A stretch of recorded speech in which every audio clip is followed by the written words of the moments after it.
ఉంటుంది. ఈ breaker of చేసుకుంటాను. అంటే ఇక్కడ నుంచి పీటీఆర్కి వెళ్ళాలండి, సప్లై ఇంక పీటీఆర్కి వెళ్ళాలి.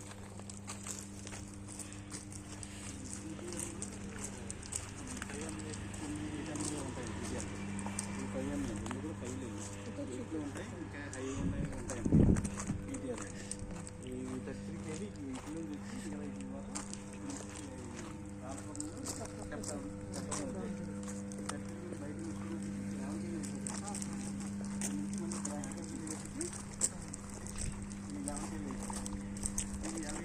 siapa?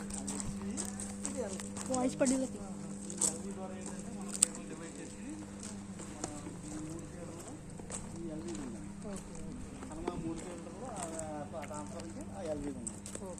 ఇప్పుడు ఏమైనా మన క్వాలిటీ కట్టలు వచ్చినా కానీ ఇప్పుడు ఫేడర్ టిప్ అయింది, మామూలు నార్మల్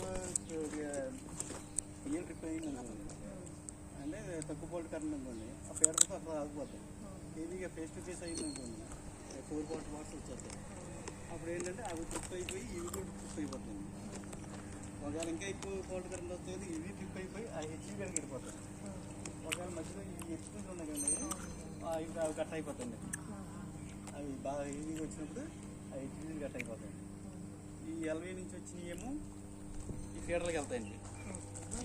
మనకి ఈ ఫీడర్ నుంచి మళ్ళీ మనకి బయటకి ఎప్పుడు ఆ లైన్ ద్వారా అక్కడ 11 kV సప్లై అవుతుంది. 11 kV సప్లై అవుతుంది. ఇక్కడ నుంచి మనకి 11 kV మనకి ట్రాన్స్ఫర్ ఉంటుందండి, అది 440 వాట్స్ వస్తుంది.